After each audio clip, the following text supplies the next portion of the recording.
ලියගන්න ළමයි අපේ මාතෘකාව සම්භාවිතාව. අපි ගිය සතියේ කතා කරා සම්භාවිතාවේ අනුමාතෘකාවක් යටතේ කුලක ගැන. කුලක ගැන කතා කරා. අද අපි කතා කරනවා ඒක යටතේ කුලක. ඉතින් සාමාන්‍ය දැනීමට ඕගොල්ලෝ දැනටමත් දන්නවා. දැන් අපි කතා කරනවා අද මාතෘකාව විදියට සම්භාවිතාව. ඒක probability.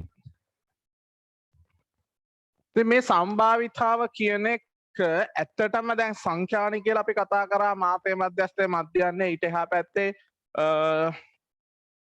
විචලතාවය සම්මතපගමනය අන්තර්චතුර්ථක පරාසය ඕවා සාමාන්‍යයෙන් O level කාලේත් ඔය දේවල් කතා කරලා තියෙනවා. ඉතින් මේ සම්භාවිතාවේ යටතේත් අර O level කාලේ ඉගෙනගත්තු දේම තමයි ඉගෙන ගන්න. O level කාලේ O level පේපර් එකට ආපු වගේ ප්‍රශ්නත් A level ප්‍රශ්න පත්‍රයේ තියෙනවා. ඊට වඩා එහා ගියපු දේවල් ටිකකුත් තියෙනවා. නැත්තම් මේක O level වෙනවනේ A level. ඒ වුණාට ඉච්චරටම අර සම්භාවිත සංඛ්‍යානය ටිකක් ගැඹුරින් අපි හැදෑරුවට සම්භාවිතාව කියන්නේ අර O level වගේම දෙයක් තව පොඩි පොඩි අර්ථ දැක්වීම් ටික සහ O level වල හදපු ගණන් O level කාලේදී අපි යාන්ත්‍රික විදියට හදන්නේ කිසිම තේරුමක් නැතුව. මෙතනදී අපි ඒක තේරුමක් ඇතුව මේ දේවල් වල තේරුම් රුක් සටහන කියන්නේ මොකද්ද? රුක් සටහන භාවිතයෙන් අපි ගණන් හදනවා. ඔය සායත්ත සිද්ධියක් කියන්නේ මොකක්ද? පලායත්ත සිද්ධියක් ඔය මොනවද කියලා තේරුම් ඇතුව කතා කරන එකක් තමයි මේ සම්භාවිතාවේදී කතා කරන්නේ. ඉතින් ඒකෙදි මුලින්ම අර්ථ දැක්වීම ටිකක් තියෙනවා ළමයි. ඔයගොල්ලන්ගේ ටියුට් එකේ මෙන්න මෙහෙම. මෙතන ටියුට් එකේ මම ටියුට් එක මේව කරොත් ටියුට් එකේ මුලින්ම කතා කරනවා සසම්භාවී පරීක්ෂණ කියලා සම්භාවිතාව මාතෘකාව යටතේ. මේ ටියුට් එකේ තියෙන කතාවම තමයි මම මෙතන ප්‍රසන්ටේෂන් එකක් වගේ අද මේව කරනවා. ඒක ලේසි වෙයි. මුලින්ම අපි කතා කරන ළමයි සසම්භාවී පරීක්ෂණ කියලා. එතකොට ටියුට් එකේ තියෙන ඒවා ඔයගොල්ලෝ ලියා ගන්න අවශ්‍ය නැහැ. මොකද ටියුට් එකේ තියෙනවා.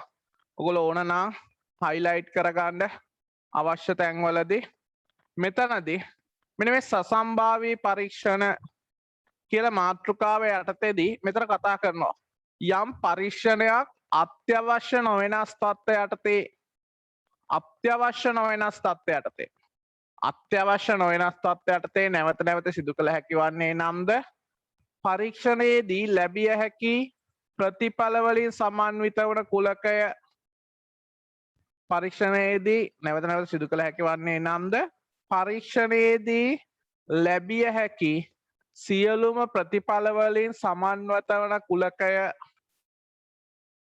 පරීක්ෂණයට ප්‍රථම දැන සිටින්නේ නම්ද නමුත් නිශ්චිතවම අයත් වන ප්‍රතිඵලය පරීක්ෂණයට ප්‍රථම දැන නොසිටින්නේද නම් ඉවැනි පරීක්ෂණයක් කියනවා සසම්භාවී පරීක්ෂණයක් කියලා. ඒ කියන්නේ මොකද්ද මේ අත්‍යවශ්‍ය නොවෙනස් තත්ත්වයට ඒ කියන්නේ මේක අනිවාර්යයෙන්ම සියලුම තත්ත්වයන් තියෙන්න ඕනේ නැහැ පරීක්ෂණයේදී කලින් දැන් ධාතු කැටයක් උඩ දානවා කිව්වහම පරිසරයේ උෂ්ණත්වය නියතව පවත්වා ගන්න අවශ්‍යතාවයක් නැහැ. සුළඟේ වේගය නම් සමහර විට ඒක ලොකුවට බලපාන්න පුළුවන්. ලොකු දරුණු වේගයක් තියෙනවා නම් නැත්නම් සාමාන්‍ය වේගය ඒවා ගැටලුවක් නැහැ. එතකොට අත්‍යවශ්‍ය කියන්නේ ධාතු කැටයක් උඩ දානවා නම් ධාතු කැටයක් නිකන් කාසියක් උඩ දානවා නම් ධාතු කැටයක් උඩ දානවා නම් එතකොට කාසිය උඩ දාද්දී ධාතු කැටේ උඩ දාද්දී මොකද්ද වෙන්න ඕනේ? එකම ධාතු කැටේ තමයි උඩ දාන්න ඕනේ. මේ පරීක්ෂණයට ගන්න ඕනේ එකම ධාතු කැටේ. කාසියක් උඩ දානවා නම් එකම කාසිය උඩ දාන්න ඕනේ. හැබැයි කාසිය උඩ දාද්දී කාසිය හැඩේ වෙනස් වෙන්න බෑ. ධාතු කැටේ හැඩේ වෙනස් වෙන්න බෑ. ධාතු කැටේ 20 පාරක් උඩ දාද්දී එකක් 10ක් උඩ දාලා අනිත් එකක් කන්දක පල්ලමක වගේ මේවක තියෙන තැනක උඩ දාන්න බෑ. බෑවුමක් තියෙන තැනක උඩ දාන්න බෑ. පඩි පෙලක් උඩ දාන්න බෑ. ඒවා අත්‍යවශ්‍ය තත්ත්වය. එතකොට අනිවාර්යයෙන්ම එකම පෘෂ්ඨය වෙන්න ඕන. ඒ වගේම එකම කාසිය වෙන්න ඕන. ඒක සසම්භාවී පරීක්ෂණයක් කරන්න නම් ආපහු කරන්න පුළුවන් වෙන්න ඕන. නැවත නැවත සිදු කළ හැකි වන්නේ නම්ද? ඒ කියන්නේ එකම කාසිය හැඩේ වෙනස් වුණොත් ආපහු කරන්න පුළුවන් බෑනේ. එහෙනම් ආපහු මේ පරීක්ෂණය කරන්න පුළුවන් වෙන්න ඕන. එන්න ඕන රිසල්ට් එක අපි දන්නවා. මොනවාද කාසියක් උඩ දැම්මොතින් එක්කෝ අගය ඒ කියන්නේ අර ඉලක්කම තියෙන පැත්ත අගය අර මොනවා හරි රූපයක් දාලා තියෙනවනේ ඒකට කියනවා හිස කියලා. හිස සහ අගය හෙඩ් ටේල් කියලා කියන්නේ. හිස සහ අගය ඔන්න ඔය විදියට වැටෙන්න පුළුවන් කියලා අපි දන්නවා. හැබැයි ඇත්තටම මොන පැත්තද වැටෙන්නේ කියලා අපි දන්නේ නැහැ. නිශ්චිතවම ආයතන ප්‍රතිඵලය දැන සිටින්නේ නම් දෙවෙනි පරීක්ෂණයක් සසම්භාවි පරීක්ෂණයක් කියලා කියනවා. එතකොට සසම්භාවි පරීක්ෂණ වලට උදාහරණ දාන්න පුළුවන් කාසියක් උඩ දැමීම, ධාතු කැටයක් උඩ දැමීම මේ වගේ. දැන් පිහියක් චෙක් කරන්න ඕන නම් ඒ පිහියක් අරගෙන මිනිස්සෙට ඇනගෙන ගිහලා කී පාරක් යනවද අන්න ඒ වගේ පරීක්ෂණ අත්‍යවශ්‍ය. ඒ කියන්නේ මේ සසම්භාවි පරීක්ෂණ නෙවෙයි. මොකද එකපාරක් මිනිස්සෙක් නෙමෙයි සතෙක් කියලා හිතමු, මීයක් කියලා හිතමු. මීයෙක්ට මේ කපනකොට ඒක දෙවෙනි පාර කපන්න වෙන්නේ ඉඩ මීයෙක්නේ. එතකොට ඒවා සසම්භාවි පරීක්ෂණ නෙමෙයි. ඒක සසම්භාවි පරීක්ෂණ කියන්නේ ආපහු කරන්න පුළුවන් වෙන්නත් ඕන. ඒ වගේම එන්න ඕන රිසල්ට් එකත් අපි දන්නවා. හැබැයි ඇත්තටම මේ රිසල්ට් එක අපි දන්නේ නැහැ. අන්න ඒ වගේ පරීක්ෂණ කියනවා සසම්භාවි පරීක්ෂණ කියලා. ඊට පස්සේ අපිට කතා කරනවා නියැදී අවකාශය.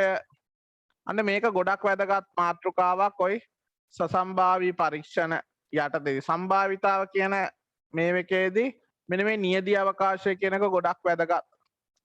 සසම්භාවි පරීක්ෂණයක ලැබිය හැකි සියලුම ප්‍රතිඵල වලින් සමන්විත වන කුලකයට කියනවා නියැදී අවකාශය කියලා.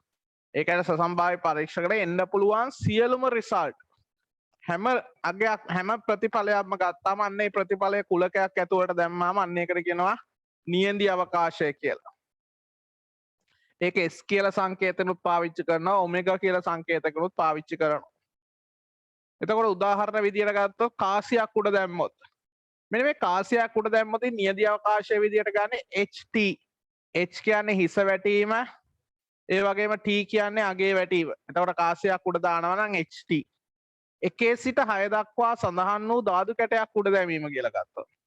1 ඉඳන් 6 වෙනකන් සඳහන් වෙච්ච ධාතු කැටයක් උඩ දැමීම කියලා ගත්තොත් එතකොට ඒකේ නියැදී අවකාශ වෙන්නේ 1 2 3 4 5 6. ඒ කියන්නේ ධාතු කැටයක් උඩ දැමීම කියලා පොදුවේ කතා කරලා නැතුව 1 සිට 6 දක්වා කියන්නේ සමහර ධාතු කැට තියෙනවා 1 ඉඳන් 6 වෙනකන් නැහැ. 3 ගුණාකාර වලින් තියෙනවා, සමහර ඒවා පාට තියෙනවා. දැන් එක රූප තියෙන ධාතු කැට තියෙනවා. එතකොට අපි ධාතු කැටයක් විදිහට සම්මතයක් සලකන්නේ 1 ඉඳන් 6 වෙනකන් දක්වලා තියෙන ධාතු කැට. කාසියක් අනුයාතව දෙවරක් උඩ විසීම. අනුයාතව කියන්නේ එක ළඟ දෙපාරක් උඩ දාන එක. දෙපාරක් උඩ දැම්මොත් ඒකේ නියැදී අවකාශය වෙන්නේ දෙපාරම හිස වැටෙන්න පුළුවන්. පළවෙනි පාර හිස වැටිලා දෙවෙනි පාර අගේ වැටෙන්න පුළුවන්. පළවෙනි පාර අගේ වැටිලා දෙවෙනි පාර හිස වැටෙන්න පුළුවන්.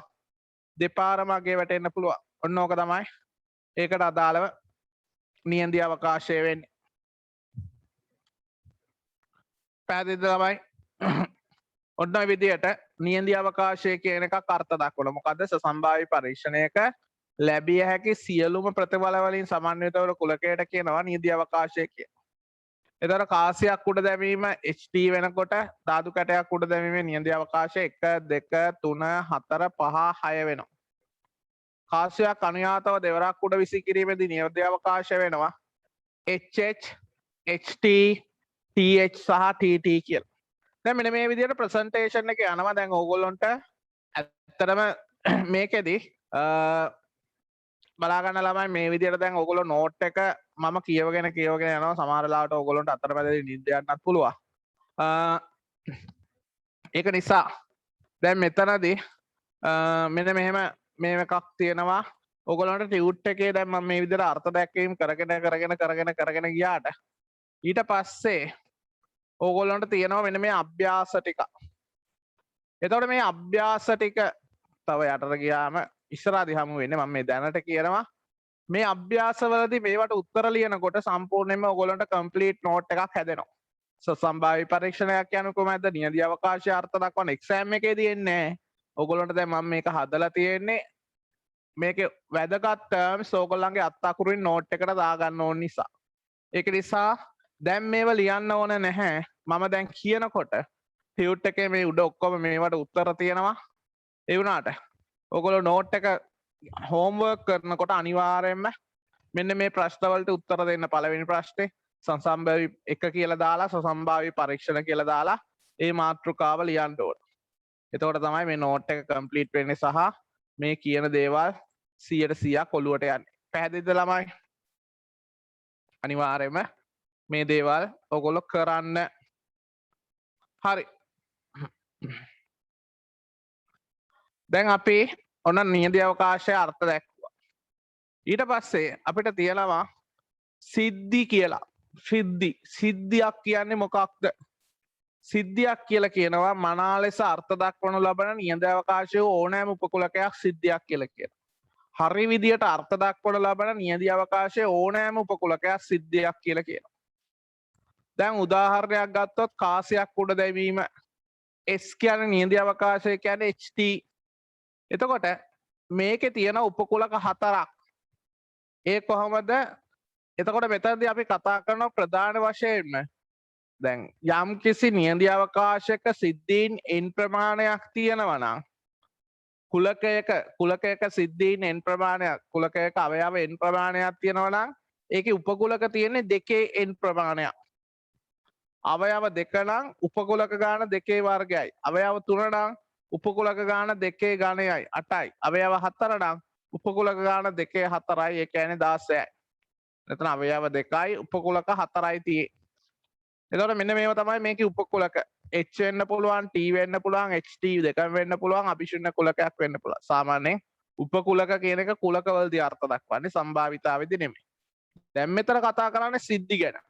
සිද්ධියකදී මෙහි උපකුලක හතරක් පමණක් ඇති නමුත් සිද්ධි අපරිමිත ප්‍රමාණයක් අර්ථ දැක්විය හැක.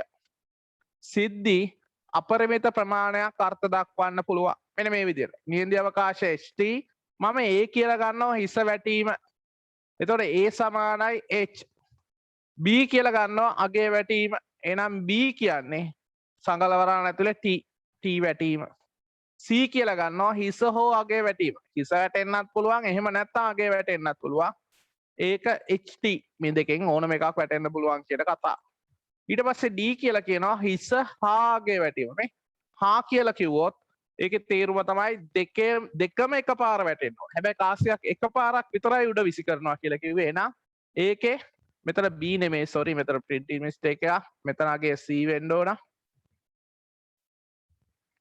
මේක C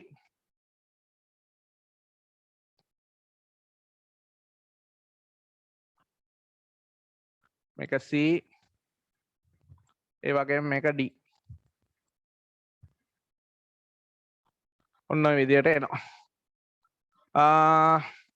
ඊට පස්සේ අපි E කියලා අර්ථ දක්වනවා එක වැටීම කියන එක. E කියලා අර්ථ දක්වනවා එක වැටීම. E කියලා අර්ථ දක්වනවා මේ ඔයානේ mistake එකක් වෙලා තියෙනවා. මේක E එක වැටීම. ඒකේ උපකුලකේ මොකක්ද? E කියන එක කියනවා එක වැටීම. ඒකේ උපකුලකේ. එතකොට ඒකේ අවයව ගන්න E වල එක වැටෙන්න බෑ. මොකද නියඳ අවකාශය තුල එක කියලා එකක් නැහැ. එහෙනම් ඒකේ E වල සමානයි අභිශුන්‍ය කුලකේ එන්නේ. E කියන්නේ අභිශුන්‍ය කුලකේ. එතකොට F කියන එකක් අර්ථ දක්වනවා දෙක නොවැටීම. එතකොට F කියන එක අර්ථ දක්වන්නේ දෙක නොවැටීම කියලා. එතකොට දෙක නොවැටීම කියලා ගත්තොත් F කියන එකේ උපකුලකේ වෙන්න ඕන F වල F කියන එකේ අවයව වෙන්න ඕන දෙක නොවැටීම කියන්නේ දෙක නැති කුලකේ. ඒ කියන්නේ H, T කියන එක. මෙන්න මේ වයින් හතරෙන් එකක් තමයි මේ හැම එකටම අයිති. එතකොට මේක S කියලා තියනවා මෙතන. මෙතන අපිට S කියලා තියෙනවානේ මෙතන උපකුලක ගන්න. විනාඩියක් දෙන්න.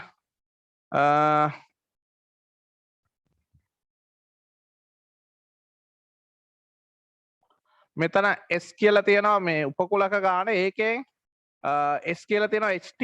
මේකේ උපකුලක ගත්තොත් උපකුලක එන්නේ H වෙන්න පුළුවන්, T වෙන්න පුළුවන්, HT වෙන්න පුළුවන්, H, T උපකුලක හතරක් තියෙනවා. ඒ වගේම අභිශුන්‍ය කුලක වෙන්න පුළුවන් 3යි. මෙන්න මේ උපකුලක හතරක් තියෙනවා. එතකොට මොන විදියට සිද්ධියක් අර්ථ දැක්වත් මේ සිද්ධියට අදාළ මේ නියඳ අවකාශයට අදාළ සිද්ධි අනන්ත ප්‍රමාණයක් අර්ථ දැක්වුවොත් ඒවට අදාළ වෙන කුලක මෙන්න මේ හතරෙන් එකක් තමයි එන්නේ. දැන් මෙතන හිස වැටීම කියලා කිව්වාම මොකද වෙන්නේ? හිස වැටීම හිස නෙමෙයි එක වැටීම කියලා කිව්වහම එක කියන එක මේ උපකුලක හතරේ තියෙන්නේ මෙන්න මේක ඇතුලේ. මොනවත් නැහැ. හිස එක වැටෙන්න බෑ එහෙනම් අභිශුන්‍ය කුලකයක්. එතකොට දෙක නොවැටීම කිව්වාම දෙක වැටීම කියන එක අභිශුන්‍ය කුලකය. එතකොට නොවැටීම කියන්නේ අභිශුන්‍ය කුලකයේ ඩෑෂ් එක. ඒ කියන්නේ සර්වත්‍ර කුලකය. නියන්දී අවකාශය. අභිශුන්‍ය කුලකයේ නැත කියන අර්ථය නියන්දී අවකාශය. ඊට පස්සේ මොකද වෙන්නේ? එතකොට මෙන්න මේ විදිහට අපිට නියන්දී අවකාශය ගනිද්දි අපිට අවශ්‍ය විදිහට නියන්දී අවකාශයක උපකුලක 4ක් තිබුණාට ළමයි හොඳට මතක තියාගන්න උපකුලක 4ක් වුණාට සිද්ධි අර්ථ දක්වනකොට මෙන්න මේ සිද්ධි අර්ථ දක්වනකොට ඒ සිද්ධි වලට අදාළව උපකුලක 4 සිද්ධි ගාන අපරිමිත ප්‍රමාණයක් තියෙනවා. සිද්ධි අපරිමිත ප්‍රමාණයක් අපිට තියෙන්න පුළුවන්. සිද්ධීන් අපරිමිත ප්‍රමාණයක් කරන්න පුළුවන්. එතකොට ප්‍රශ්නයකට අදාළව මොකක් හරි ධාතු කැටයක් උඩ දානවා කියලා කිව්වොත් ඔයා මෙන්න මේ ප්‍රධාන සිද්ධි දෙක අර්ථ දක්වලා තමයි ගාන හදන්න පටන් ගන්න ඕන. හිස වැටීම කියන එක A, අගය වැටීම කියන එක B ගන්නත් පුළුවන් නැත්නම් A dash ගන්නත් පුළුවන්. ওই විදිහට අවශ්‍යතාවය අනුව ඒ ගානට අදාළව ඒව අර්ථ දක්වලා තමයි ගාන හදන්න පටන් ගන්න ඕන. මම හිතනවා පැහැදිලි ඇති කියලා. ඊට පස්සේ කතා කරනවා ළමයි සිද්ධි අවකාශය නියන්දී අවකාශය වූ සියලුම සිද්ධි වලින් සමන්විත වුණ කුලකයට කියනවා සිද්ධි අවකාශය කියලා. ඒ කියන්නේ නියන්දී අවකාශය වෙච්ච සියලුම සිද්ධි වලින් සමන්විත වුණ කුලකය. ඒ කියන්නේ උපකුලක සියල්ලම අපිට මේ එකකට දැම්මොත් උපකුලක සියල්ලම සංගල වරහණක් ඇතුලේ දාලා ලිව්වොත් අන්න ඒකට කියනවා සිද්ධි අවකාශය කියලා. එතකොට මෙන්න මේ කාසියක් උඩ දැමීමේ නියන්දී අවකාශය HT නම් ඒකේ සිද්ධි අවකාශය වෙන්නේ HT H, T අභිශුන්‍ය කුලකේ ආපහු සංගල වරහණක් ඇතුළේ දාන්න. හරි සරලයි. නියන්දී අවකාශයේ තියෙන උපකුලක ටික සිද්ධි. ඒ කියන්නේ තවත් කුලකයක් විදියට සංගල වරහණක් ඇතුළේ දැම්මොත් අන්න ඒකට කියනවා සිද්ධි අවකාශය කියලා.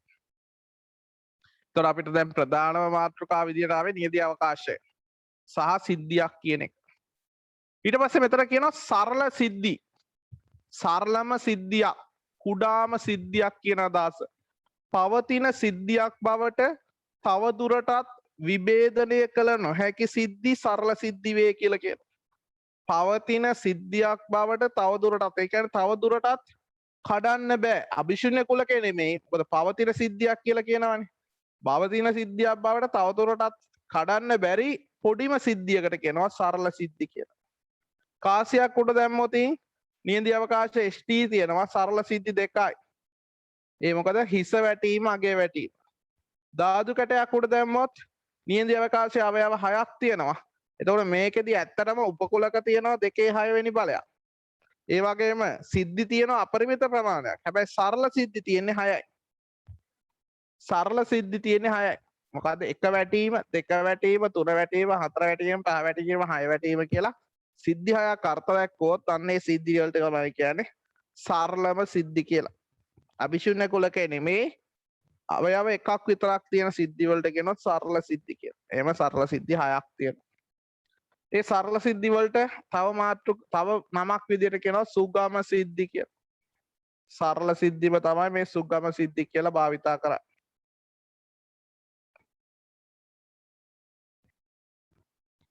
ඊට පස්සේ සමසේ භව්‍ය සිද්ධි. මෙන්න මේකත් ටිකක් වැදගත් මාතෘකාවක්.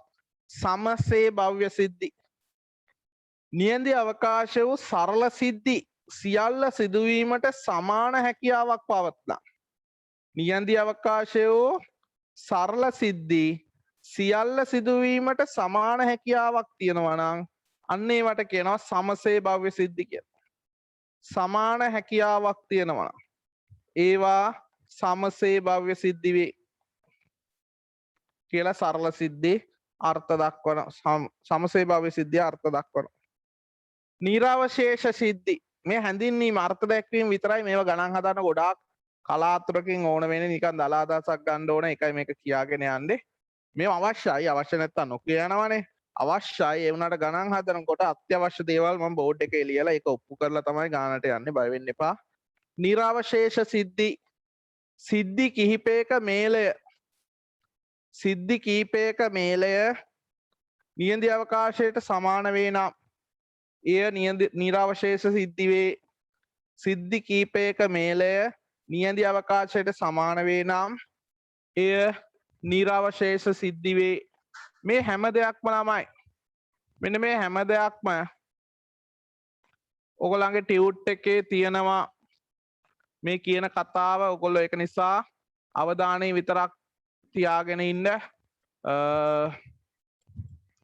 මෙතන මෙන්න මේ අපි කතා කරා මේ ටියුට් එකේ පළවෙනි පිටුව දෙවෙනි පිටුව ඇතුලේ මේ සියලුම දත්ත සමසේභාව්‍ය සිද්ධි නිරවශේෂ සිද්ධි මේ හැම එකක්ම මේ නෝට් එකේ තියෙනවා. මෙතන දැන් පෙන්නනවා හතරවෙනි පිටුවේ නෝට් එක තියෙන නිසා ඒක නිසා බය වෙන්න එපා. ලියන්න හදිස්සි වෙන්න එපා. මේක තේරුම් ගන්න උත්සාහ කරන්න. මම තේරුම් ගන්න තමයි තේරුම් කරවන්න උත්සාහ කරනවා. ඒ වුණාට පළවෙනි පාට මේවා ගැන පළවෙනි පාට නම් මේ වචන අහද්දී පොඩ්ඩක් පැටලී සාගත දෙයක් තියෙන්න පුළුවන්. එතකොට ඉතින් ඒක වෙනුවෙන් ටික වෙලාවක් ගෙදරදී දෙන්න.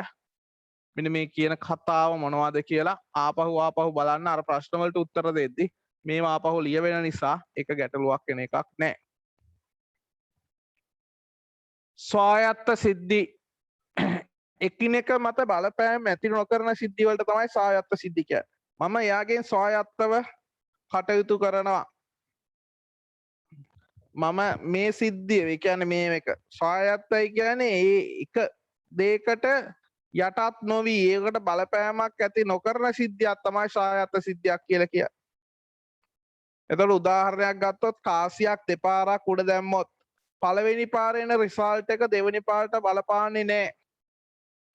පළවෙනි පාරේ එන රිසල්ට් එක දෙවෙනි පාරට බලපාන්නේ නැහැ. දෙවෙනි පාර වෙනම රිසල්ට් එකක් එන්නේ.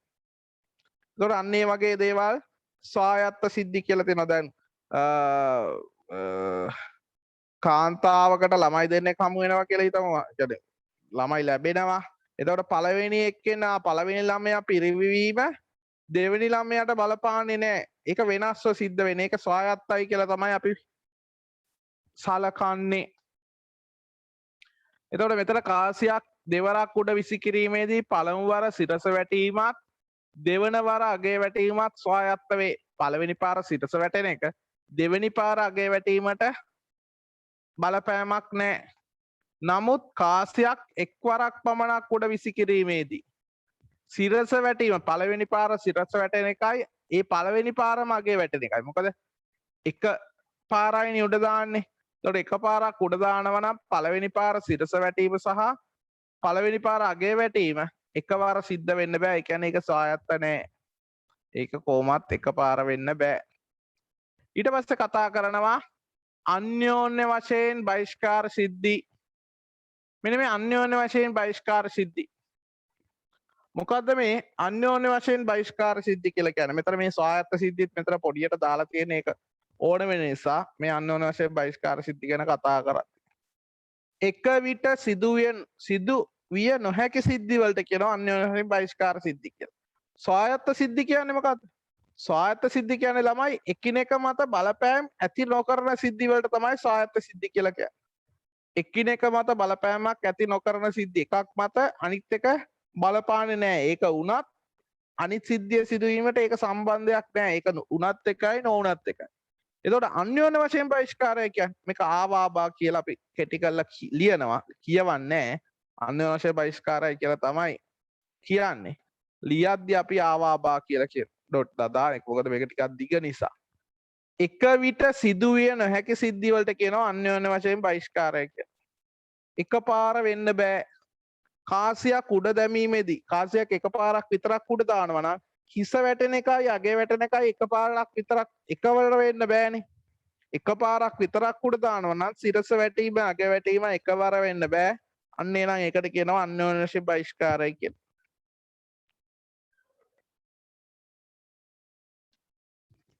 එතකොට එතන අර්ථ දැක්වීමක් විදියට තියෙනවා AB සිද්ධි දෙක අන්‍යෝන්‍ය වශයෙන් බහිෂ්කාර නම් ඒ දෙකේ ඡේදනය අභිශුන්‍යයි. ඡේදනය අභිශුන්‍ය නම් අන්‍යෝන්‍ය වශයෙන් බහිෂ්කාරයි. අන්‍යෝන්‍ය වශයෙන් බහිෂ්කාර නම් ඡේදනය අභිශුන්‍යයි. යම් සිද්ධි දෙකක් ස්වායත්ත නම් මෙන්න මෙතන වැදගත් ප්‍රතිඵලයක් තියෙනවා. යම් සිද්ධි දෙකක් ස්වායත්ත නම් අන්‍යෝන්‍ය වශයෙන් බහිෂ්කාරය නොවේ. යම් සිද්ධි දෙකක් සායත්ත නම් අන්‍යෝන්‍ය වශයෙන් බහිෂ්කාර වෙන්නේ. ඒ වගේම යම් සිද්ධි දෙකක් අන්‍යෝන්‍ය වශයෙන් බහිෂ්කාර නම් සායත්ත නොවේ. ඒ කියන්නේ සිද්ධි දෙකක් සායත්තයි කියලා තියෙන්නේ. සායත්තයි කියන්නේ එකිනෙක බලපෑම ඇති කරන්නේ නැහැ කියලා. අන්‍යෝන්‍ය වශයෙන් බහිෂ්කාරය කියන්නේ බලපෑමක් ඇති කරනවා. මොකක්ද ඇති කරන බලපෑම එකපාර සිද්ධ වෙන්න බැරි තරම් බලපෑමක්. ඒ කියන්නේ සිද්ධි දෙකක් ගත්තාම ඒක එකපාර වෙන්න බැරි නම් අන්න ඒකට කියනවා අන්‍යෝන්‍ය වශයෙන් බහිෂ්කාරයි නැත්නම් ඡේදනයේ අභිශූන්‍යයි. ඡේදනයක් නැහැ කියන්නේ එකපාර වෙන්න බෑ කියන්නේ. එතකොට සිද්ධි දෙකක් ස්වායත්තයි කියන්නේ බලපෑමක් නැහැ. එහෙනම් කොයිම වෙලාවකවත් ඡේදනයේ අභිශූන්‍ය වෙන්න බෑ. අන්‍යෝන්‍ය වශයෙන් බහිෂ්කාරයි කියන්නේ ඡේදනයක් නැහැ. බලපෑමක් තියෙනවා. ධර්ම බලපෑමක් තියෙනවා. එකපාර වෙන්න බැරි තරම් බලපෑමක් තියෙනවා. එහෙනම් බලපෑමක් නැහැ කියන්න බෑ. ස්වායත්ත නම් අන්‍යෝන්‍ය වශයෙන් බහිෂ්කාරය, අන්‍යෝන්‍ය වශයෙන් බහිෂ්කාර නම් ස්වායත්තයි. නමුත් අන්‍යෝන්‍ය වශයෙන් බහිෂ්කාර නොවන බව දී ඇත්නම් ඒවා ස්වායත්තද නැද්ද යන බව කිව නොහැක. ඒ කියන්නේ බහිෂ්කාර නැහැ කිව්වට රිවර්ස් එකේදී ස්වායත්තයි කියන්න බෑ. මොකද ස්වායත්ත නොවන අන්‍යෝන්‍ය වශයෙන් බහිෂ්කාරද නොවන සිද්ධීන් අපරිමිත ප්‍රමාණයක් තියෙනවා. ඔන්න ඔය විදිහට තමයි සිද්ධි කියන එක අර්ථ දක්වන්නේ. ඊට පස්සේ මෙතන කතා කරනවා සම්භාවිතාවේ පෞරාණික අර්ථ දැක්වීම. සම්භාවිතාවේ පරණම අර්ථ දැක්වීම. එක ගණිතමය අර්ථ දැක්වීම කියලා කතා කරනවා. එස් යනු සසම්භාව්‍ය සමසේභාව්‍ය සිද්ධි වලින් සමන්විත සසම්භාවී පරීක්ෂණයක නියඳි අවකාශයක් යයි ගනිමු. ns යනු එහි වූ සරල සිද්ධි ගණන.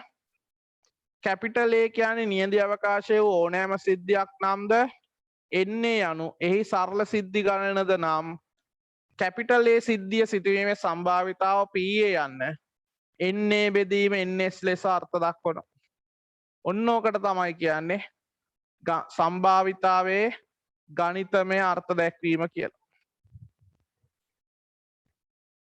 ඔන්න ඔය විදිහට අර්ථ දැක්වීම තියෙනවා. දැන් මෙන්න මේම මම මෙතන මේ උදාහරණයක් කතා කරන්නම්. දැන් මේ පෞරාණික අර්ථ දැක්වීම කියන්නේ මොකක්ද කියලා. මේක ඉස්සර කාලේ භාවිතා කරපු අර්ථ දැක්වීමක්. මේක ගොඩක් වෙලාවට සමහර ගණන් හදද්දී අපි භාවිතා කරනවා මෙන්න මේ පෞරාණික අර්ථ දැක්වීම කියන්නේ. මෙතනදී S කියලා තියෙනවා. S කියලා කියනවා නියඳි අවකාශයක් තියෙනවා. මොනාරි මේ එකක්. දැන් මේක කියන්නේ ධාතු කැටයක් උඩ දැමීම කියලා. ධාතු කැටයක් උඩ දැමීම. එතකොට S කියන්නේ 1 2 3 4 5 6. හැබැයි මේක ධාතු කැටයක් උඩ දැමීම කියන එක හරියන්නේ නැහැ. මේකට කියනවා නොනැඹුරු ධාතු කැටයක් උඩ දැමීම කියලා. නොනැඹුරු මොකද මෙතන කියන්නේ නොනැඹුරු ධාතු කැටයක් උඩ දානවා කියන්නේ සමසේභාව්‍ය සිද්ධි වලින් සමන්විත වෙන්න ඕන. එක වැටීමේ සම්භාවිතාවයි, දෙක වැටීමේ සම්භාවිතාවයි, තුන වැටීමේ සම්භාවිතාවයි, හතර වැටීමේ සම්භාවිතාවයි, පහ වැටීමේ සම්භාවිතාවයි, හය වැටීමේ සම්භාවිතාවයි සමාන වෙන්න ඕන. අන්න එතකොට තමයි සමසේභාව්‍ය සිද්ධි කියලා කියන්නේ. එතකොට මෙතනදී A කියලා එකක් ගන්නවා. එක වැටීම මම අර උදාහරණය මේකේ තියෙන එකක්ම නෙමෙයි ගන්නෙ. එතකොට එක වැටීම කියලා ගත්තොත් ඒට අදාළ මේක තියෙන එක විතරයි. B කියලා ගත්තොත් ඔත්තේ සංඛ්‍යාවක් වැටීම. ඔත්තේ සංඛ්‍යාවක් වැටීම කියලා ගත්තොත් B ට අදාළ උපකුල ගාන B ට අදාළ දේවල් ගත්තොත් මෙතන තියෙනවා B ට අදාළව 1 3 5 ඒ වගේම පහට අඩු සංඛ්‍යාවක් වැටීම C කියලා ගන්නවා පහට අඩු සංඛ්‍යාවක් වැටීම. එහෙනම් PC කියන්නේ 1 2 3 4 ඒකට අදාළ කුලකේ මේක C. එතකොට NA කියන්නේ කීයද? NS කියන්නේ 6යි, NA කියන්නේ 1යි, NB කියන්නේ 3යි අවයව ගාන, NC කියන්නේ 4යි. එතකොට ඒ සිදුවීමේ සම්භාවිතාව නැත්තම් එක වැටීමේ කාස් ධාතු කැටයක් උඩ දැම්මොත් එක වැටීමේ සම්භාවිතාව කියන්නේ 6න් 1යි. PB කියලා ගත්තොත් ඔත්සේ සංඛ්‍යාවක් වැටීමේ සම්භාවිතාව කියන්නේ NB බෙදීම NS, මේක NA බෙදීම NS. එතකොට මෙතන 6න් 1යි PB කියන්නේ NB බෙදීම NS. එතකොට මෙතන 6න් 3යි PC කියන්නේ NC බෙදීම NS සමානයි 6න් 4යි. ඔන්න ඔය විදිහට එනවා. හැබැයි ඇත්තටම මේක නිකන් අර අපි කරන වංචාවක් වගේ බොරුවක්. ඇයි මෙන්න මේ නොනැබුරු ධාතු කැටයක් කියලා කියපු තැනෙන් අපිට මේ සම්භාවිතාවල් ටික අර්ථ දක්වනවා වගේ මේක අර්ථ දැක්වීමක් තියෙනවා. එතකොට මේක පෞරාණික අර්ථ දැක්වීම කියන්නේ ඒකයි. දැන් ධාතු කාසියක් උඩ දානවා කියන්නේ කාසියක් උඩ දැම්මොත් හිස වැටීමේ අගය කීයද? T වැටීම අගය වැටීම හිස වැටීමේ සම්භාවිතාව කීයද? අගය වැටීමේ සම්භාවිතාව කීයද කියලා ඇහුවොත් ටක් ගාලා උත්තර දෙනවා ළමයි භාගයයි භාගයයි කියලා. කාසියක් උඩ දාලා හිස වැටීමේ සම්භාවිතාව කීයද කියලා ඇහුවොත් භාගයයි. අගය වැටීමේ සම්භාවිතාව කීයද කියලා ඇහුවොත් භාගයයි. ඔන්න ඔය විදිහට උත්තර දෙනවා. දැන් එතකොට ඔය කාසි උඩ දාපු ළමයි නම් ඕක පිළිගන්නේ නැහැ. සාමාන්‍යයෙන් මට මතකයි ඉස්සර කාලේ දැන් ඕගොල්ලෝ දකින්නවත් දන්නේ නැහැ. දැන් රුපියල නෙමෙයි. ඉස්සල කාර්යාල ටිකක් ලොකු රුපියල දෙක ගත්තාම සාමාන්‍යයෙන් රුපියල උඩ දැම්මට පස්සේ වැඩිපුර වැටෙන්නේ අගය. රුපියල් 2 උඩ දැම්මාම වැඩිපුර වැටෙන්නේ හිස. ඔගොල්ලෝ එහෙම රුපියල 2 කාසි තියනවා නම් දාලා බලන්න. ඒක මම දන්නේ මොකක්ද කියලා මට අහුවෙච්ච එක දන්නේ නැහැ. ඒ කාලේ පොඩි කාලේ අපි කාසි උඩ දානවා. එතකොට දන්න සාමාන්‍යයෙන් එහෙම අපිට සම්ප්‍රදායක් තියෙනවා ඒ විදියට.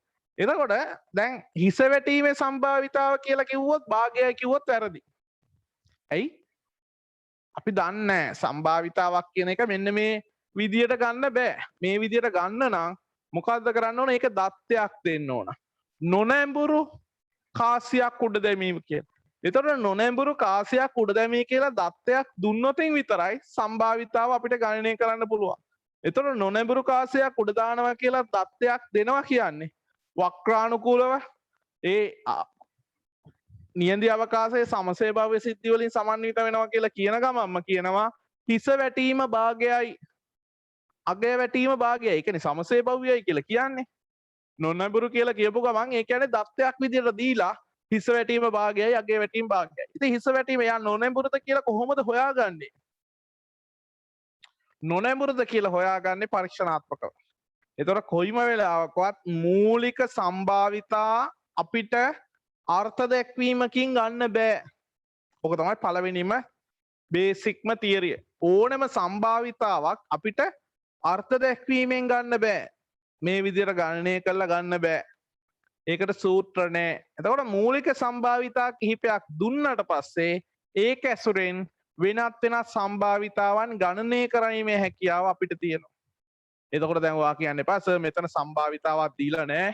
එහෙනම් A සිදුවීමේ සම්භාවිතාව 1 බෙදීම 6යි B සිදුවීමේ සම්භාවිතාව මෙතන 3 බෙදීම 6යි මේක කොහොමද ගත්තේ කියලා. මේ සම්භාවිතාවල් දීලා නැහැ කියලා කියන්න බෑ. ඇයි? නොනැඹුරු ධාතු කැටයක් කියලා කියපු ගමන් කියනවා 1 වැටීම 6න් 1යි 2 වැටීම 6න් 1යි 3 වැටීම 6න් 1යි 4 වැටීම 6න් 1යි 5 වැටීම 6න් 1යි 6 වැටීම 6න් 1යි කියලා දීලා තියෙනවා. පැහැදිලිද ළමයි? එතකොට මේ සම්භාවිතාවල් ටික දීලා තියෙන්නේ. එතකොට ඕගොල්ලන්ට තියෙන්නේ ඒ දීපු සම්භාවිතා භාවිතා කරලා වෙනින් වෙන දේවල් ගණනය කරන්න. දැන් මම ඉගෙන ගන්න කාලේ නම් මේව නිකන් පෞරාණික අර්ථ දැක්වීමක් නැතෝ සම්භාවිතාවේ ගණිතමය අර්ථ දැක්වීම කියලා තමයි කතා කරේ. දැන් මමත් ඒක ගණිතමය අර්ථ දැක්වීම කියලා කියනවා. මොකද මම ඉගෙන ගත්තු හින්දා. හැබැයි මේක තියෙන්නේ පෞරාණිකව. ඒ කියන්නේ ඉස්සර කාලේ ගණන් හදන්න භාවිතා කරපු දෙයක් විදියට තමයි තියෙන්නේ. දැන් මේ විදියට ගණන් හදන්නේ නැහැ. සම්භාවිතාව දීලා ඊට පස්සේ ප්‍රමේයවල් භාවිතා කරලා වෙන වෙන දේවල් ගණනය කිරීමක් තමයි කරන්නේ. මේවා මේ විදියට කරන්න පුළුවන්. මේ පෞරාණික අර්ථ දැක්වීම කියලා කියන්න පුළුවන්. මෙන්න මේ දත්තේ දෙන්න ඕනේ. එතකොට සම්භාවිතාවල් දීලා නොනැඹුරු මේ නියඳි අවකාශය වෙන්න ඕන. සමසේ භව්‍ය සිද්ධි වලින් සමන්විත නියඳි අවකාශයක් වුණොත් තමයි ඔන්න ඔය විදියට අපිට ගණනය කරන්න ඔය අර්ථ දැක්වීම පාවිච්චි කරන්න පුළුවන්. මොකක්ද අර්ථ දැක්වීම? PA සමානයි NA බෙදීම NS. A සිදුවීමේ සම්භාවිතාව සමානයි A ගේ අවයව ගණන බෙදීම S ගේ අවයව ගණන. ඔන්න ඕක තමයි පෞරාණික අර්ථ දැක්වීම කියලා කියන්නේ. හරි. ඊට පස්සේ අපිට තියෙනවා මෙන්න මේ කතාවක් දැන් ওই උදාහරණයෙන් මම මෙතන කතා කරන වෙනස් විදියකට. මෙතනදී නියඳ අවකාශය ඔත්තේ සංඛ්‍යාවක් වැටීම අර සංකේත නෙමේ දෙකට වඩා වැඩි සංඛ්‍යාවක් වැටීම කිව්වොත් b කියන්නේ 2 3 4 5 6. c කියලා ගත්තොත් 3 ගුණාකාරයක් වැටීම කියන්නේ 3 6. එතකොට pa කියන්නේ na බෙදීම ns 3 බෙදීම 6යි. ඒ කියන්නේ භාගයයි. pb කියන්නේ ඔන්නෝම තියෙනවා මේකත් ඇත්තටම ඔයගලන්ගේ ටියුට් එකේ ලියන්න ඉඩ තියලා ඇත්තේ. එතකොට ටියුට් එක print කරලා තියෙනවා නම් මෙතන මේක ලියා ගන්න ළමයි na බෙදීම ns ඔයගලන්ගේ ටියුට් එක තියෙනවා නම් ටියුට් එකේ ওই උදාහරණ ටික තියෙනවා. මෙතන pa කියන්නේ na බෙදීම ns pb සමාන nb බෙදීම ns කියලා pc සමාන ns බෙදීම මේක කියලා මෙතනදී කතා කරන්න ඕන. හරි.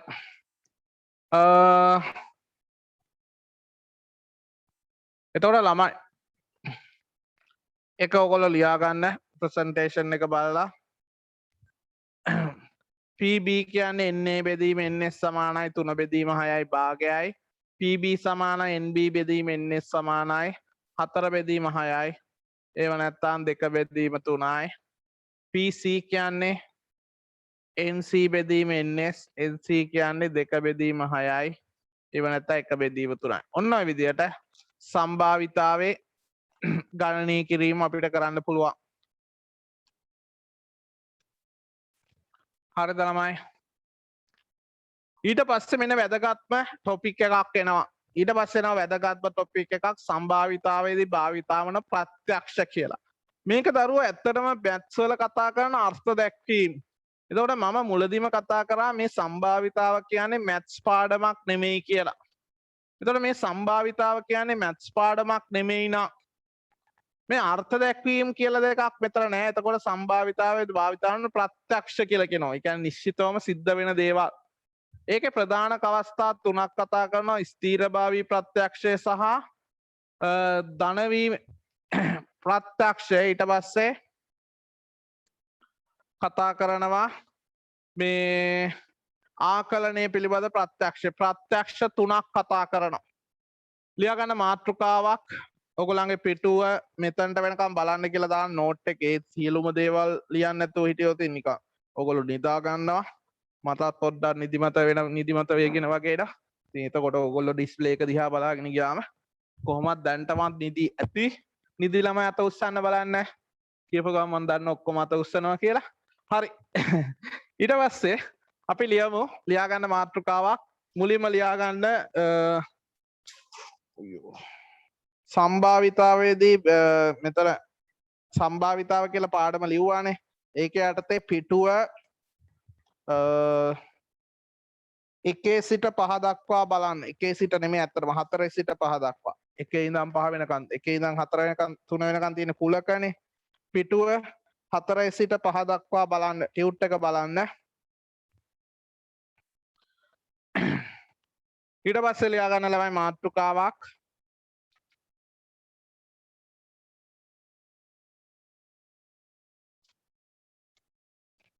සම්භාවිතාවේදී භාවිතා වන ප්‍රත්‍යක්ෂ පළවෙනි එක රතු පෑනෙන් ලියන්න. ස්ථීරභාවී ප්‍රත්‍යක්ෂය 1 ස්ථීරභාවී ප්‍රත්‍යක්ෂය කියන්නේ අනිවාර්යයෙන්ම සිද්ධ වෙන එකක් කියන එක තමයි උතන කතා කරන්නේ. ස්ථිරභාවී ප්‍රත්‍යක්ෂය යටතේදී ලියා ගන්න S යනු නියඳ අවකාශය නම්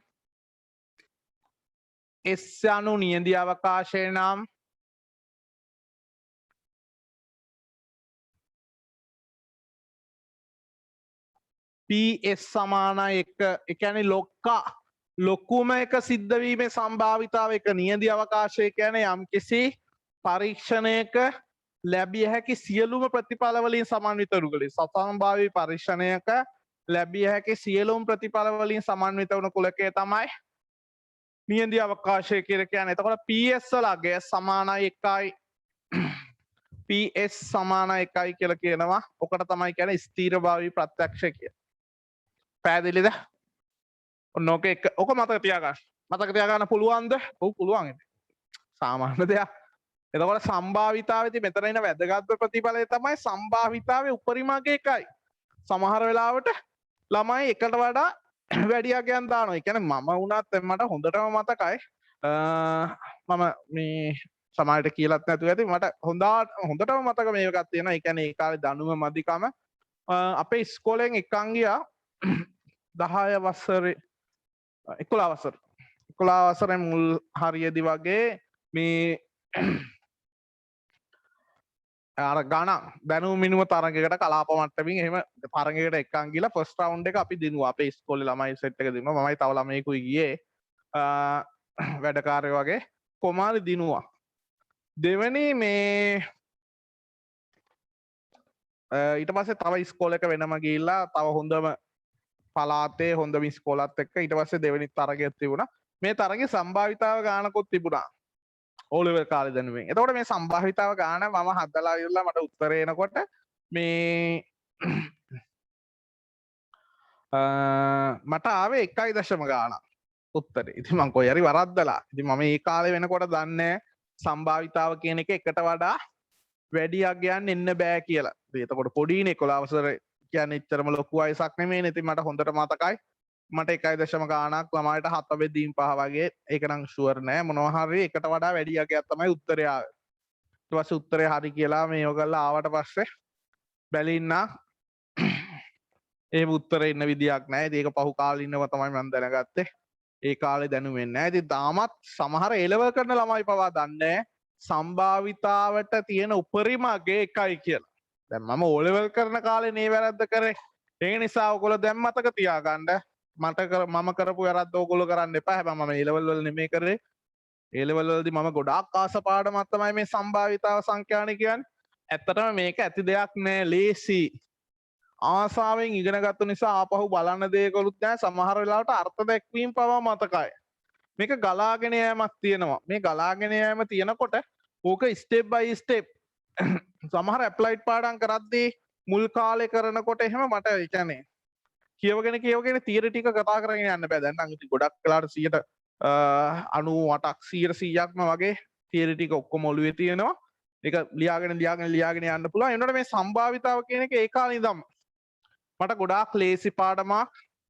මට නෙමෙයි ගොඩක් ළමයින්ට ලේසි පාඩමක්. එකම ප්‍රශ්නේ තියෙන්නේ සමහර ළමයි මේක හරියට කරන්නේ නැතුව එක්සෑම් එකට යනවා. හැබැයි මේ පාඩම ඉගෙන ගන්න කාලෙදී ඒගොල්ලොන්ට තව දේවල් කරන්න වෙනවා. ගොඩක් වෙලාවට මේ පාඩම ඉවර කරන ලංකාවේ ඔක්කොම ළමයි මේ පාඩම ඉගෙන ගන්නකොට A level ලං වෙලා. එතකොට ඒගොල්ලොන්ට පේපර්ස් කරන්න තියෙනවා. අර ක්ලාස් එක මේ ක්ලාස් එක ඔය හැමදේම කරන්න යනකොට මේකට තියෙන කැපවීම සෑහෙන්න අඩු කරනවා.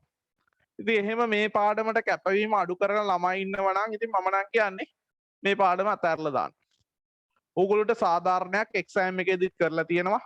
2019ට කලින් සම්භාවිතාව ගණන් දෙකකුයි සංඛ්‍යාන ගණන් දෙකකුයි කෙටි ප්‍රශ්නෙට දැම්ම ඇප්ලයිඩ් පේපර් එකේ. දැන් ඒක එක කරලා තියෙනවා. ඒ මොකද ගොඩක් ළමයි මේ ප්‍රශ්නෙට උත්තර ලියන්නේ නැති නිසා. ඒ කියන්නේ ළමයින්ට මේක අමාරුයි කියලා හිතන නිසා. ඉතින් අමාරුයි කියලා හිතන්නේ මොන හේතුවක් ඉඳලාද කියලා මන් දන්නේ නැහැ. පේපර් හදන මිනිස්සු. මම නම් පේපර් එකක් හදනවා නා ළමයින්ට මේක වෙනුවෙන් කැපකිරීමක් දෙන්න බැරි නම් මම මේකෙන් ප්‍රශ්න 5ක් දානවා. ඒ මොකද මෙන්න මේ සම්භාවිතාව සංඛ්‍යාන කියන්නේ දරුවෝ අපිට ඕගොල්ලොන්ට හිතන්න බැරි තරම් අනාගතයේදී අවකලනය අනුකලනයට වඩා අවකලනය අනුකලනය ඕන වෙන්නේ අනිවාර්යෙන්ම කියන්නේ අවකලනය අනුකලනයත් අනිවාර්යෙන්ම තව හයි ස්ටඩි කරන්න යුනිවර්සිටි ලෙවල් එකේ ගිහිල්ලා මැත්ස්ම ඉගෙන ගන්න කියලා ඕනේ නැහැ. කොමර්ස් ආර්ට් කරන ළමයින්ට පවා අවකලනය අනුකලනය එනවා. හැබැයි අවකලනය අනුකලනයට වඩා වැඩිපුර මෙන්න මේ සම්භාවිතාව සංඛ්‍යානය ඔයගොල්ලන්ට අනිවාර්යයෙන්ම අනාගතයේදී ඕන වෙනවා. ඒක තමයි වැදගත්ම ප්‍රතිඵලය. වැදගත්ම මේක.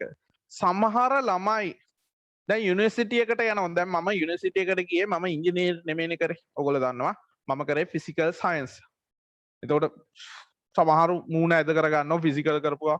ඊට පස්සේ මටත් ඇවිල්ලා සමහර රිසල්ට් කියන්නේ එද්දි සර් මට ඇවිල්ලා තියෙන ෆිසිකල් අනේ සර් ෆිසිකල් කරලා මොනව කරන්නද? ඉතින් එහෙම ආනවා. ඉතින් ඒක මූණට දමලා ගහනවා වගේ කඹුලට ගහනවා වගේ කියලා තමයි මට නම් හිතෙන්නේ. මේ එහෙම කියනකොට ඒ වුණාට ඉතින් ඒ ළමයාගේ අපි ගුරුවරයෙක් විදියට දැනගන්න ඕන මේ ළමයාගේ ටාගට් එක ඉතින් ඉංජිනේරින් යන්න තමයි. ඊට පස්සේ මං කියන්නේ දරුවෝ ෆිසිකල් කරලා ඉතින් වැඩක් නැහැ කියලා හිතනවා නම් අනිවාර්යයෙන්ම ඉංජිනේරින් යන්න ආපහු පාරක් කරන්න. ඒක කිසිම ගැටලුවක් නැහැ. අනිත් එක දැන් කාලේ මේ ඕන තරම් රිසෝසස් තියෙනවා තමන් ආස දේවල් කරන්න. මම නම් කියන්නේ මම තමන් ආස දේවල් කරන්න. ෆිසිකල් කියලා තවත් ඩිග්‍රී එකට යන්න අකමැති නම් හයර් ස්ටඩි කරන්න. මම ඇත්තටම ෆිසිකල් කරේ මම මැත්ස් වලට ආස නිසා. මට වෙන විසි මේ එකක් නෙමෙයි. සමහරට ඉංජිනේරින් කරා නම් මම ඩිග්‍රී එකට දාන එකකුත් නැති වෙන්න පුළුවන්. එහෙමනම් ස්පෙෂල් එකක් කොහොමත් ඔය මේ එකක් වෙන්නේ නැහැ. සාමාන්‍ය ඉංජිනේරින් නම් කොහොමත් හැම එකම ස්පෙෂල්. ඒ වුණාට දැන් මැත්ස් වල දැන් අපි හොඳම කට්ටිය යන තැනට ගියානේ. දැන් ඉංජිනේරිවරත් එක එක කැටගරි තියෙනවානේ. ඒකේ හොඳම ටිකට මම යන එකක් නෑ. මට ඒක කල්පනා කරන්නත් බෑ. මේක උන් නැත්තම් මේක වෙයි. එහෙම කියන්න බෑනේ දරුවෝ. එතකොට අපිට එතනදී කල්පනා කරන්න බෑ. අනාගතය දකින්න බෑනේ. එතකොට අපිට මන්නම් කැමති මම ආසම දෙයට මම ගියා. මට යුනිවර්සිටි එකකට යන්න ඕනකම තිබුණා. ඒ වගේම සබ්ජෙක්ට් එක ඉගෙන ගන්න ලැබුණා. මම ගොඩක් සතුටු වුණා. ෆිසිකල් යනවා කියලා ටාගට් එක කියලව කරේ නෑ. වැරදියට තේරුම් ගන්නත් එපා. එහෙම ටාගට් එකක් තියුනේ නෑ. කොහොම හරි යුනිවර්සිටි එකට යනවා කියලා ඉගෙන මේ වුණා. ඒ දවස්වල ඉඳන්ම උගන්වන්න ආසාවකුත් තිබුණා. ෆිසිකල් ගියපු නිසා ටීචින් ආව නෙමෙයි. ටීචින් කියන එක මම ඉංජිනේරින් ගියා තමයි ටීචින් එන්න පුළුවන්. ඒ මොකද ඒක ආස්ස නිසා. දැන් තවත් ඉංජිනේරුවෝ ඔය ඕන තරම් ටියුෂන් කරන්නේ. ඒතකොට ගොඩක් වෙලාවට ඉංජිනේරුවෝ ටියුෂන් කරාට ඉංජිනේරුවන්ට බෑ ඉස්කෝලේ උගන්නන්න. ඒ ලෙවල් මැත්ස් කරන්න බෑ ඉංජිනේරුවන්ට. ඇයි? ඒගොල්ලොන්ට තියෙන නොලෙජ් එක පිළිගන්නේ නෑ. ගුරුවරයෙක්ට ලැබිය යුතු සුදුසුකම ඒගොල්ලොන්ට ලැබෙනවා කියලා. මොකද ඒගොල්ලෝ හයර් ස්ටඩි කරන්නේ ඉංජිනේරින්. අපි හයර් ස්ටඩි කරන්නේ සබ්ජෙක්ට් එක. එතකොට අපි වැඩිපුර සබ්ජෙක්ට් එක ඉගෙන ගන්නවා මෙතනට එන්නේ. එතකොට ඕගොල්ලෝ දැන් මම ඒක කතාවෙන් පිට යනවා. දැන් ඕගොල්ලන්ට ඕනම රිසල්ට් එකක් දැන් සාමාන්‍ය ෆිසිකල් සයන්ස් යන්න කොලම්බින් යනවා නම් C3ට සමහර වෙලාවට කැලණිය එහෙම නම් කියන්න හොඳ නැහැ. යුනිවර්සිටි සමහර වෙලාවට එනවා. ඒ ළමයාගේ දක්ෂතාවය Z එක අනුව Z එක ටිකක් වැඩි නම් එහෙම එනවා. එතකොට ලෝකල් යුනිවර්සිටි එකට යන්න පුළුවන් ළමයි C3ක් අවම ගත්තොත්.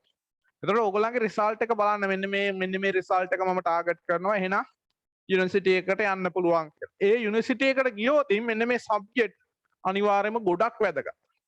සමහරු මැත්ස් වලට අඩු රිසල්ට් එකක් අරගෙන යුනිවර්සිටි එකකට ඇවිල්ලා සෑහෙන අමාරු වැටෙනවා. මොකද මේ වගේ අනිවාර්ය පාඩම් ඒගොල්ලෝ දන්නේ නැති වීම. ඒක නිසා තමයි මම කිව්වේ ඒ පාඩමට තියෙන බර අඩ කරපු එක මම හරි අසාධාරණයි. මම හරි අකමැති.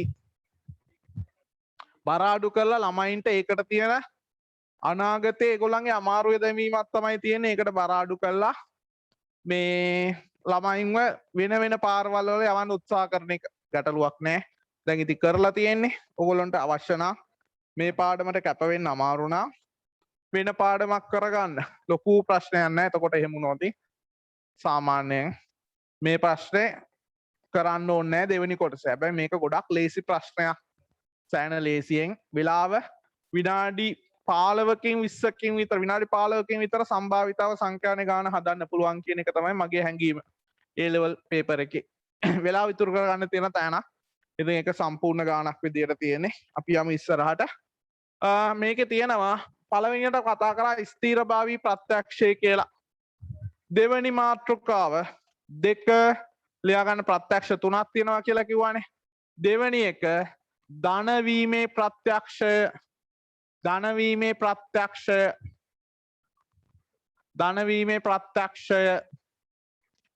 ඒක යටතේ ලියන්න කැපිටල් A අනු ඕනෑම සිද්ධියක් නම්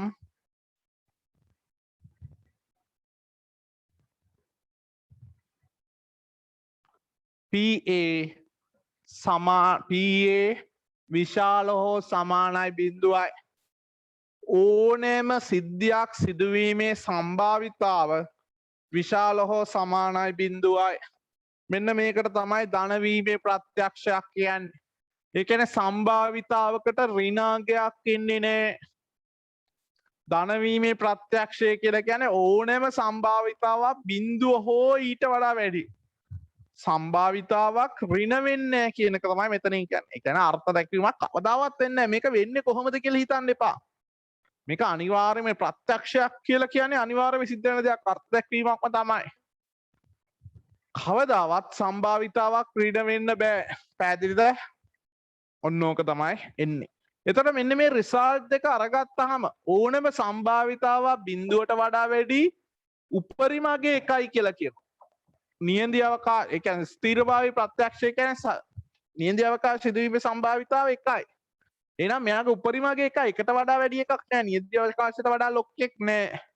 එහෙනම් මෙතනදී අපිට කියන්න පුළුවන් ඒ කියන්නේ ඕනෑම සිද්ධියක් නම් PA කියන්නේ බිඳුව හෝ එකයි අතර කියන එක. මේ පළවෙනි ප්‍රත්‍යක්ෂයයි දෙවෙනි ප්‍රත්‍යක්ෂයයි දෙකම එකතු කරලා ගත්තාම ඕනෙම සිද්ධියක් සිදුවීමේ සම්භාවිතාව 0.1 අතර.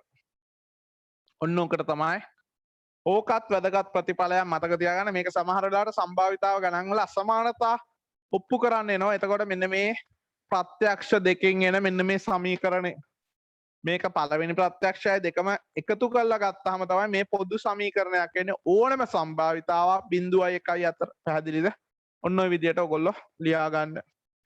ඕනම සම්භාවිතාවක් තියෙන්නේ 0.1 අතර.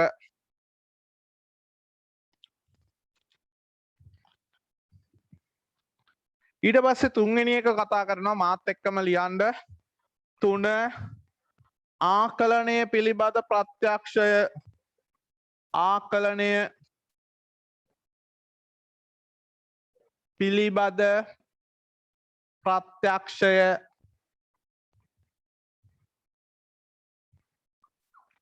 ආකලනය පිළිබඳ ප්‍රත්‍යක්ෂය.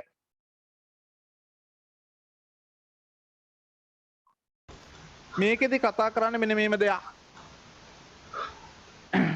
ආකලනය පිළිබඳ ප්‍රත්‍යක්ෂය කියලා ප්‍රත්‍යක්ෂ මෙන්න මෙහෙමයි තියෙන්නේ. ආකලනය පිළිබඳ ප්‍රත්‍යක්ෂ කියන්නේ මේම කතාවක්. මොකද්ද? මාත් එක්කම ලියමු.